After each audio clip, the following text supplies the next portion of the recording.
সুপ্রভাত বাংলাদেশ। দাঁড়িয়ে আছি বাংলাদেশের ফেনী জেলার বিরুলি বাজারের শেষ মাথায়। এই যে ব্রিজটি দেখছেন, এটি ফেনী সদর এবং দাগনভূঞা উপজেলার সীমানা। ব্রিজের এই পারে ফেনী সদর, ওপারে দাগনভূঞা উপজেলা। এই যে দেখছেন, এটি হচ্ছে ছোট ফেনী নদী। কাল রাতে বেশ ভালো বৃষ্টি হয়েছে, সব কিছু ঝকঝকে চকচকে সবুজ, দেখতে খুবই ভালো লাগছে। এই যে ফেনী নদী দেখছেন, এদিক থেকে এসে এভাবে ঘুরে গেছে। ব্রিজ পেরুলেই দাগনভূঞা উপজেলা বিরুলি বাজার। এটি এতক্ষণ আমরা ব্রিজের উপরে ছিলাম, এখন ব্রিজের নিচে ফেনী নদীর কোলে বসে আছি। এই যে কচুরিপানায় ঢেকে আছে নদীটি, আসলে প্রায় মৃতপ্রায়। আমার বন্ধু তপু এবং ছোট ভাই বখতিয়ার আমাদের এবারের সঙ্গী। এটি হচ্ছে বিরুলি বাজার, পুরনো বাজার। আগে এখানে ছিল, এখন ওদিকে ব্রিজ হয়ে নতুন রাস্তা হওয়ার কারণে বাজার স্বাভাবিকভাবে স্থানান্তরিত হয়ে গেছে। এটি নদীর পাড়ের বন, কিছু জনপদ আছে বিচ্ছিন্নভাবে, পাতলা, কিন্তু খুবই চমৎকার। একেবারে ঘন গাছপালায় ভরে আছে, পাখির কিচিরমিচির শোনা যাচ্ছে। চমৎকার পরিবেশ, বেশ কিছু বাঁশঝাড় রয়েছে, হাঁটতে ভালোই লাগছে। বৃষ্টি ভেজা, চমৎকার ঠান্ডা একটা আবহাওয়া আছে। কিছু বিচ্ছিন্ন বাড়িঘর দেখা যাচ্ছে, কিন্তু বেশ ভালোই জঙ্গল। এখন আমরা যাচ্ছি একটু নদীর পাড়ের দিকে। এই যে দেখা যাচ্ছে নদীটি, কিন্তু আসলে কচুরিপানা এমনভাবে ভরে আছে, স্বাভাবিক দীর্ঘদিন যেটা হয় আর কি, অযত্নে অবহেলায় মৃতপ্রায়। এখন আমরা চলে এসেছি আমার বন্ধু শরীফুল ইসলাম তপুর বাড়িতে। সে একজন শখের কৃষক, বাড়িতে বেশ কিছু গাছপালা লাগিয়েছে। মাঝে মধ্যে এগুলোর ছবি এবং ভিডিও ফেসবুকে আপলোড করতো। এগুলো দেখে আসলে ছুটে এলাম। এর আগেও একবার এসেছিলাম, তখন এত কিছু ছিল না, তখন সে তার চাকরি ছিল ঢাকায়, এখন সে এখানেই থাকে। এই যে দেখছেন বেশ কিছু ফল, আমের গাছ। এটি তার ঘর। এই পাশে রয়েছে তার লাগানো বেশ কিছু গাছ, আমরা একটু একটু করে দেখব।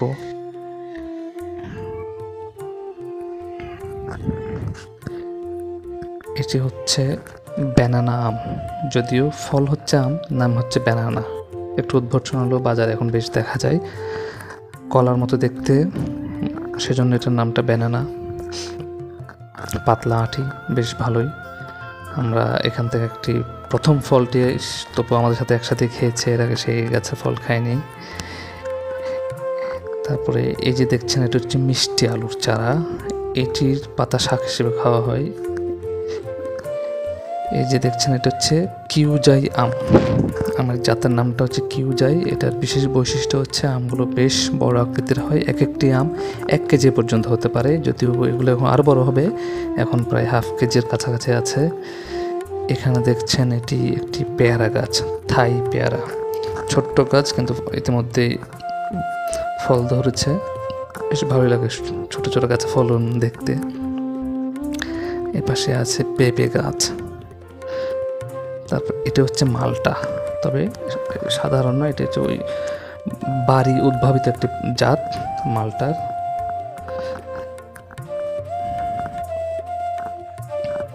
এটা হচ্ছে সবার পরিচিত আম্রপালি আম, যেটা এখন বেশ জনপ্রিয়। অল্প কিছু ফলন এখানে হয়েছে। তার বেশ কয়েকটি আম্রপালির গাছ রয়েছে, এখনো পাকেনি। এ পাশে দেখছেন একটা মেহেদি গাছ, এখন খুব একটা দেখা যায় না মেহেদি গাছ। এটি হচ্ছে কাঠমালতি, সুন্দর ছোট ছোট ফুল ধরেছে, ফুটে আছে কাঠমালতিতে। আর এই যে দেখছেন, এটি হচ্ছে লেবু, তবে এটির বিশেষত্ব হচ্ছে এটি সিডলেস, মানে বীজবিহীন, চায়নার একটি জাত লেবুর। এপাশে আছে মাধবীলতা। আর একটু করে দেখি, এখানে বেলি ফুলের গাছ দেখা যাচ্ছে। চমৎকার একটা জিনিস দেখতে পাচ্ছি, দেখি একটু ভিডিওতে ধারণ করা যায় কিনা। বেলি ফুলে একটি প্রজাপতি বসে আছে। গত রাতের বৃষ্টিতে ভিজে পরিষ্কার গাছের পাতায় সুন্দর শুভ্র ফুল তার উপর প্রজাপতি বসে আছে, দেখতে ভালোই লাগছে। সাধারণ মোবাইলে করা ভিডিও, একেবারে সাধারণ মানের, সাথে কোনো ধরনের এডিটিং ছাড়া জাস্ট ভয়েসটা সংযুক্ত করেছি আপনাদের জন্য। আর এই পাশে একটা এটা হচ্ছে মানি প্লান্ট। এই গাছে কোনো টাকা পয়সা ধরে না, কিন্তু নাম হচ্ছে মানি প্লান্ট। এটার কোনো মানে নেই, মানি প্ল্যান্টে মানি কেন ধরবে না? তবে এটা একটি ব্যতিক্রমী হচ্ছে, সাধারণত আমরা মানি প্ল্যান্ট দেখি ড্রয়িং রুমে ছোট্ট টবে, ছোট ছোট গাছ। যেখানে দেখুন বিশাল আকৃতির একটি মানি প্ল্যান্ট, এটি খুব একটা দেখা যায় না সচরাচর। এই যে মাধবীলতার ফুল, ছোট ছোট ফুল। একটু বলে রাখা বলো, আমি আসলে খুব বেশি গাছপালা চিনি না, একেবারে কমন না হলে চিনি না। আমার বন্ধুই আমাকে এগুলো অ্যাসিস্ট করছে।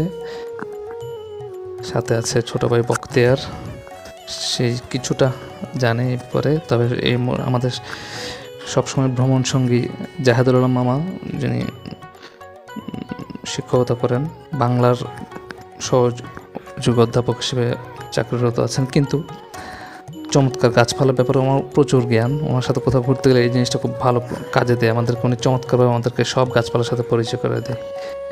এখন দেখছেন এটা হচ্ছে কলা বাগান, ঢাকার কলা বাগান নয়, আমার বন্ধুর কলা বাগান।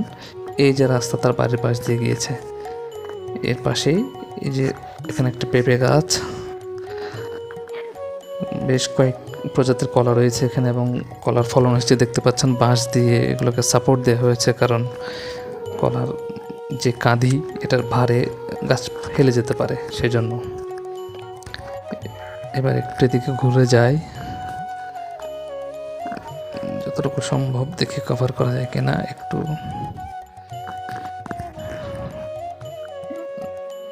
এটি হচ্ছে আম্রপালি।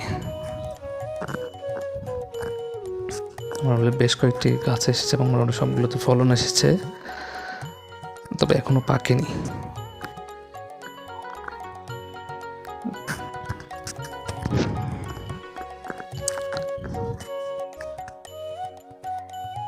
এখানে এটাও আম্রপালির গাছ, এখানে ফলন এসেছে। এই পাশে এটা হচ্ছে কমলা লেবু। একটু এখানে খেজুর গাছ, ছোট্ট একটি, খুব একটা ভালো অবস্থা নেই। এটা হচ্ছে কমলা লেবুর গাছ, দুঃখিত কাঁচামরিচ। পাশেরটি হচ্ছে কমলা লেবু।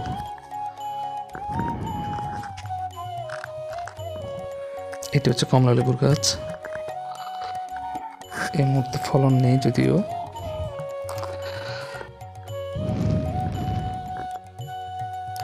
পেঁপে, এটি দেশি পেঁপে, তবে হাইব্রিড।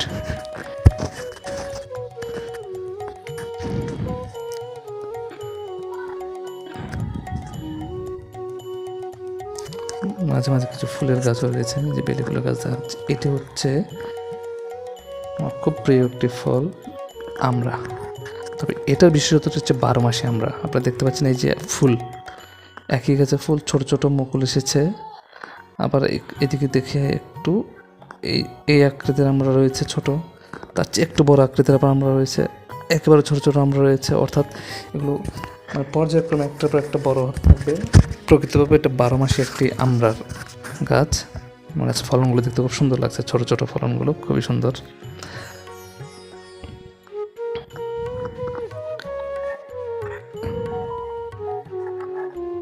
এখানে এই সৌন্দর্য বর্ধনের জন্য একটি গাছ আছে, সাথে এটা তার ঘরের প্রবেশ মুখেই, সেজন্য এটা একটি বাবুই পাখির বাসা, যদি এটি প্রকৃত বাসা না, এটি সংগৃহীত, আর্টিফিশিয়াল।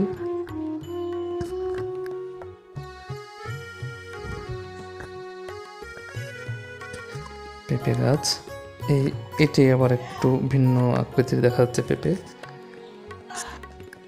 এটি হচ্ছে যে রাজকন্যাকে দেখছেন, এটি আমার বন্ধুর বড় রাজকন্যা তুবা, স্মার্ট বন্ধুর আরও স্মার্ট মেয়ে।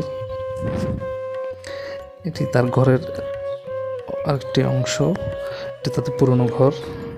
এই যে বাড়ি বের হওয়ার রাস্তাটা, একটু এট এ গ্লান্স আসলে সব কিছু আনা সম্ভব হচ্ছে না, একটু ঘুরিয়ে ফিরিয়ে দেখাতে হচ্ছে। এটি হচ্ছে কাঠবাদাম গাছ, যদিও আমি একটু কনফিউজড আছি আসলে কাঠবাদাম কিনা।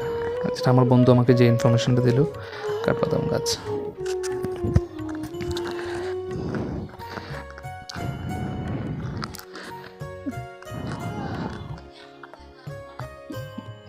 এ হচ্ছে তার ঘরের এক পাশ ইতিমধ্যে তারা কমপ্লিট করেছে, ওখানে থাকছে। এই পাশটা এখন আন্ডার কনস্ট্রাকশন।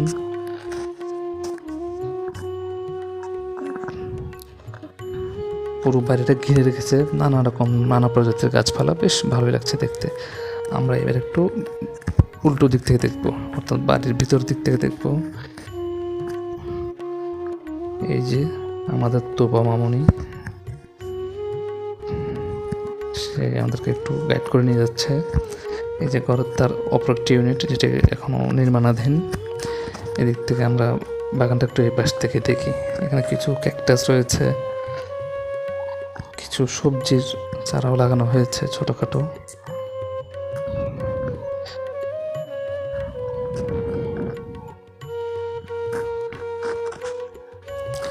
আনারস দেখতে পাচ্ছেন পেকে গেছে এবং ভেঙে পড়েও গেছে, এটিও তুলে নেওয়া হবে কিছুক্ষণ পর।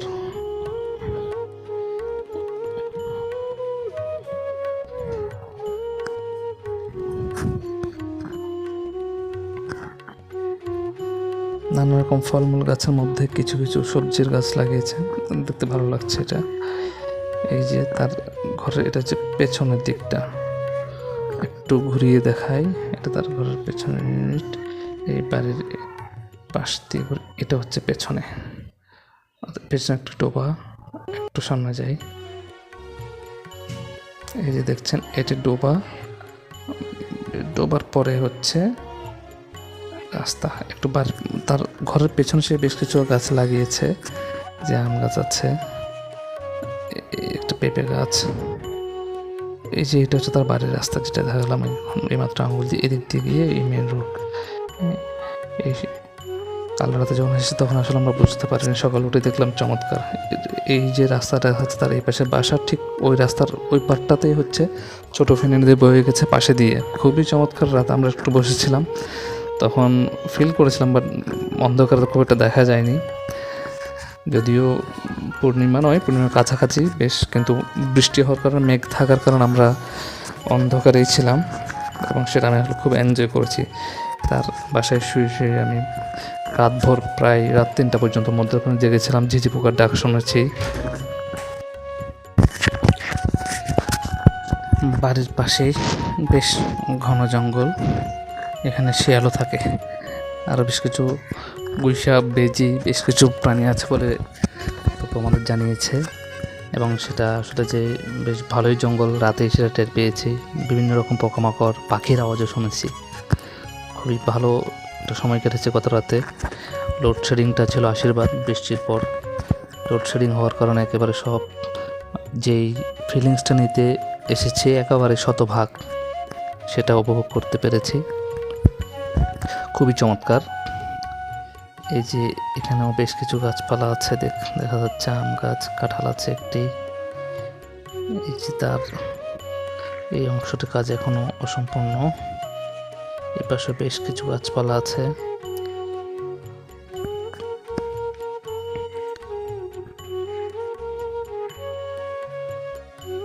এটা তাদের বাড়ির অন্যান্য যারা আছেন আদিবাসী, তাদের ঘর বাড়িগুলো। এখানেও বেশ কিছু গাছপালা আগে থেকে আছে, কাঁঠাল গাছ, কাঁঠাল ধরে আছে।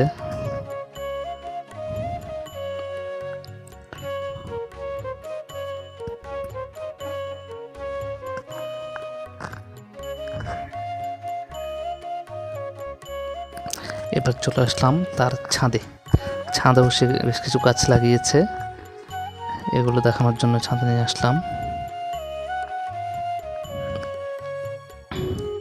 এই যে বাড়ির চারপাশে গাছপালাগুলো এখান থেকে বেশ সুন্দরভাবে এসেছে। এখানে আছে, এটা হচ্ছে অর্কিড, তারপরে জবা, এটা হচ্ছে লেবু, এখানে ড্রাগন ফল লাগিয়েছে সে। বেশ পরিশ্রম করে এই বাগান নিয়ে, সেটা দেখা যাচ্ছে। এই যে তাদের বাড়ির যে রাস্তাটা দেখছেন, এই রাস্তাটা এভাবে গিয়ে ঘুরে গিয়ে মূল সড়কে গিয়ে মিলেছে। এই যে ঘন জঙ্গল যেটা কথা বলছিলাম, এই যে মেন রাস্তাটা।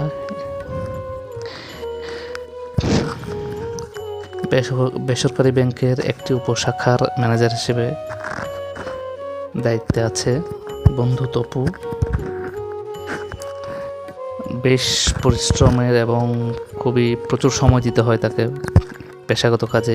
এর বাইরে আসলে এই ছুটির দিনগুলোতে বেশিরভাগ সময় সেই বাগান নিয়ে কাটায়, সেটা তার যত্নের ছাপে স্পষ্ট। এই যে দেখছেন রাস্তাটি, এরপরে যেটি দেখা যাচ্ছে ওটা কিন্তু ছোট ফেনী নদী, একবারে বাড়ির পাশেই। আমরা তার এই অংশটার নাম দিয়েছি রিভার ভিউ।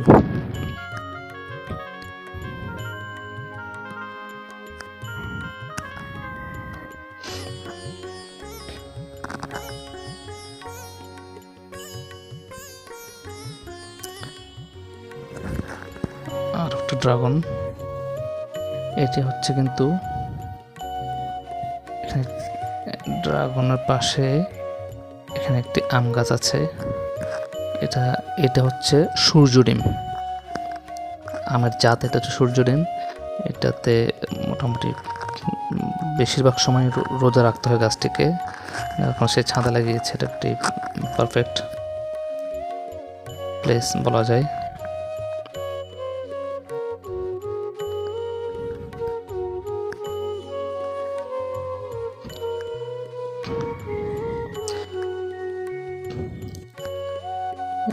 এই যে বাড়ির চারদিকের যে দৃষ্টিনন্দন একবার প্রাকৃতিক যে দৃশ্য বলি, যে কোনো মানুষের মন ভালো করে দেবেই।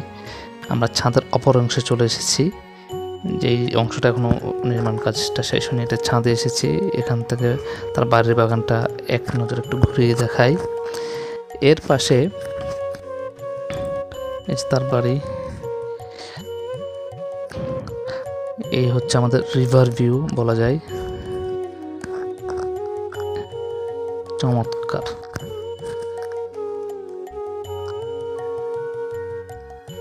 পেঁপে গাছ, এই যে দেখছেন ফেনী নদী, খুব সুন্দর একটা দৃশ্য পাশ থেকে দেখা যাচ্ছে, রিভার ভিউ যেটাকে বলছি।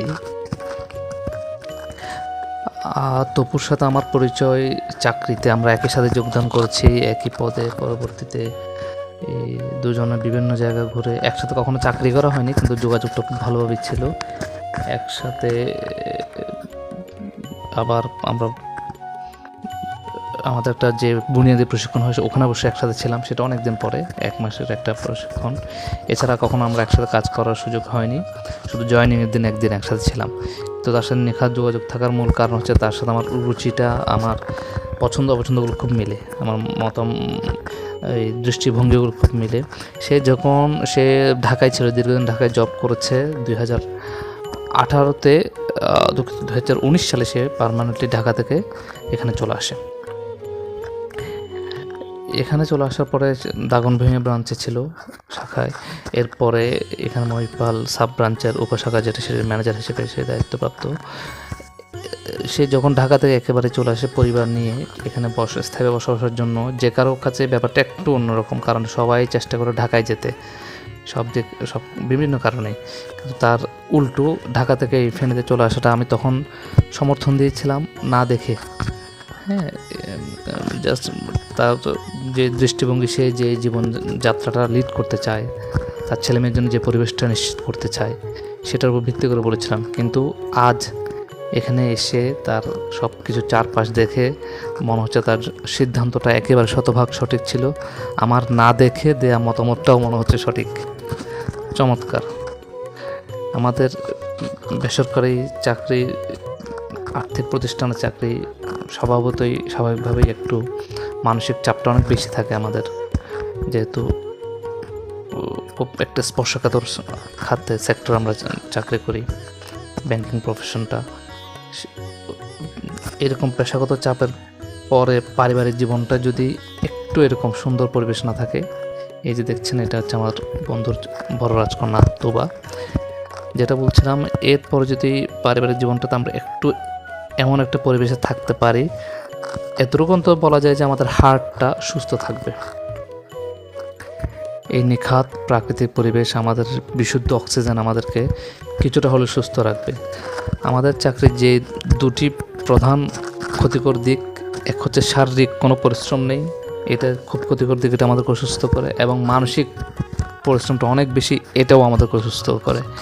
এই দুটো ব্যাপারকে রিকভার করার জন্য, এই দুটো ব্যাপার থেকে মানুষকে বাঁচিয়ে রাখার জন্য আমার এই কৃষক বন্ধু দেখছেন, এই শখের কৃষকের এমন চমৎকার পরিবেশ, এমন চমৎকার বাগান, নিখাত প্রাকৃতিক পরিবেশ, বিশুদ্ধ অক্সিজেন, যেগুলো বারবার বলছি, খুবই প্রয়োজনীয়। এই আগামীকাল থেকে, আজ থেকে অ্যাকচুয়ালি এই ঈদুল আজহার ছুটি শুরু হয়েছে। গতকাল অফিস করে আমি রওনা দিচ্ছি এখানে আসার জন্য। এই যে বন্ধুর গাছের ব্যানানা আম, বলতে আমার কেমন যেন লাগছে, ঠিক আম কিন্তু ব্যানানা। এই ব্যানানা আমের প্রথম ফলন আমরা টেস্ট করছি, বন্ধুও টেস্ট করেনি, এর আগে তপু টেস্ট করেনি, আমরা এখন একটু টেস্ট করব। এটা তপুর ছোট কন্যা তাইবা।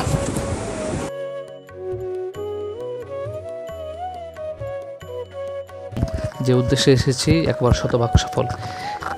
আমার শখের কৃষক বন্ধু আলু গাছের শাক তুলছেন, যেটা আজকে আমাদের দুপুরের খাবারের মেনুতে যুক্ত হবে। আলু গাছের শাক যে খাওয়া যায় এটা আসলে আমার জানা ছিল না। মিষ্টি আলু,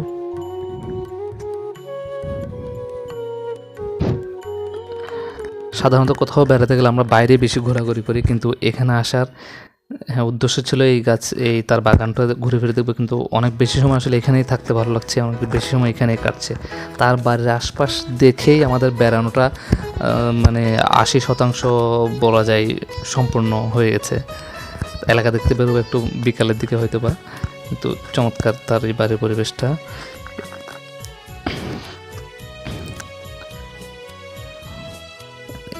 বিভিন্ন সময়ের আমি একটু ঘুরিয়ে ঘুরিয়ে দেখানোর চেষ্টা করছি।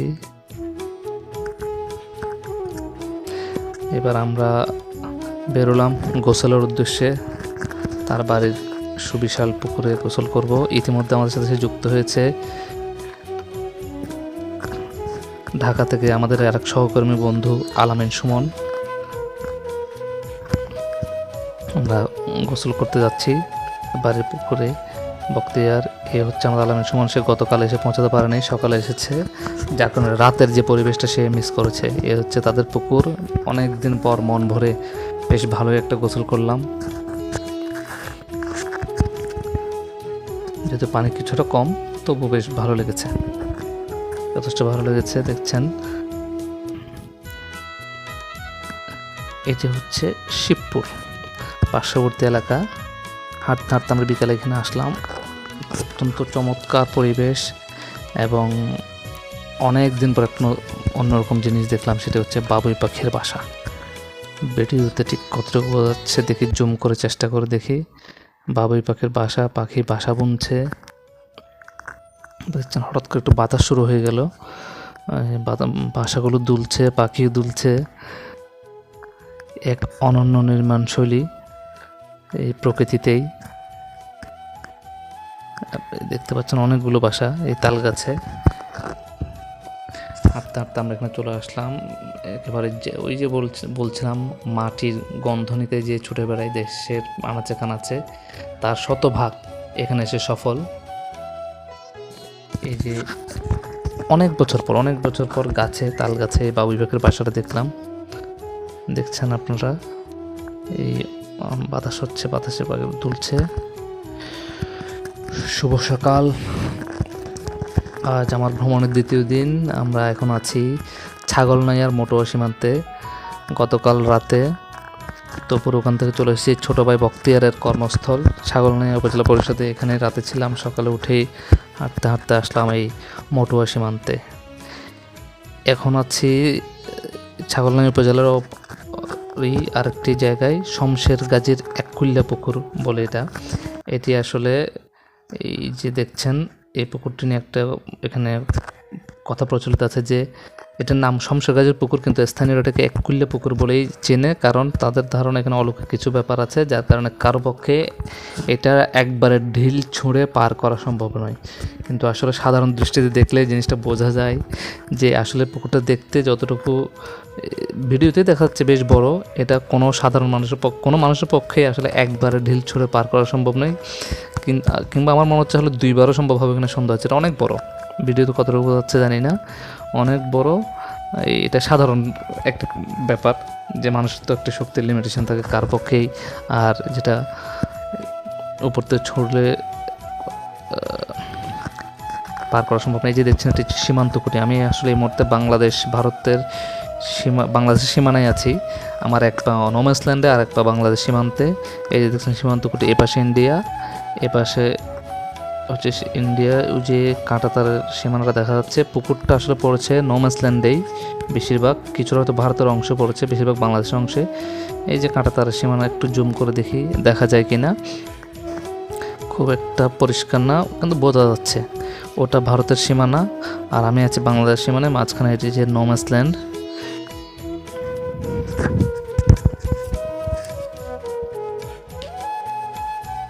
শমশেরগাজী নাম যতটুকু স্থানীয়ভাবে জানা যায়, আসলে কোনো তথ্যপত্র পাওয়া সম্ভব হয়নি যে ব্যক্তিগত জীবনে সম্ভবত একজন ডাকাত ছিলেন।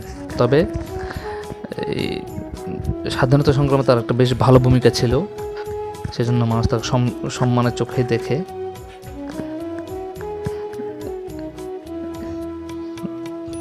এটি আসলে একেবারে সীমান্ত এলাকায়, এখানে টিকিটের ব্যবস্থা করা হয়েছে। 10 টাকায় মাত্র টিকিটের বিনিময়ে আমরা এখানে ঢুকেছি। সুন্দর, বেশ কিছু গাছ আগে থেকে ছিল, বেশ কিছু গাছ দেখে বোঝা যাচ্ছে অনেক পুরনো, আর কিছু গাছ লাগানো হয়েছে। আমি একটু ঘুরিয়ে দেখাবো। এই যে দেখছেন, এই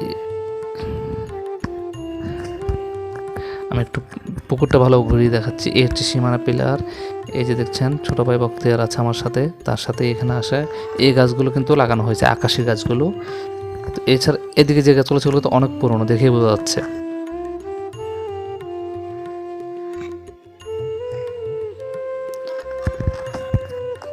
চমৎকারভাবে পরিকল্পিত গাছগুলো লাগানো হয়েছে। গাছগুলো বড় হলে বেশ আরও চমকপ্রদ হবে। এখনও এখানকার স্থানীয় মানুষ এখানে ঘুরতে আসে, বেশ ভালো একটু সময় কাটানো যায়। আমার এই ভ্রমণ আসলে 2 দিন, আজ সারাদিন কাটানোর কথা। আজ 15ই জুন, যেহেতু ঈদের বন্ধ আছে, কিন্তু আমাকে আবার হঠাৎ জরুরিভাবেই বাড়ি ফিরতে হবে, সেজন্য আমরা এখান থেকেই চট্টগ্রামের উদ্দেশ্যে রওনা হব। এটাই আমাদের এই ভ্রমণের সর্বশেষ স্পট। আর যেতে যেতে পথে যা দেখি, এই জিনিসটা তো আমি আসলে খুব উপভোগ করি, পথের সব কিছু। আমরা আপাতত শমশেরগাজীর পুকুর থেকে বিদায় নিয়ে যাওয়ার আগে আরেকবার সবাইকে একবার ঘুরিয়ে দেখে নিই। পুকুর কিন্তু বেশ সুন্দর, বর্ষাকালে বেশ ভালো, একটা প্রচুর পানি হবে বোঝা যাচ্ছে, কারণ সুন্দর চারদিক থেকে একেবারে আয়তাকৃতিভাবে সুন্দর পার করা আছে।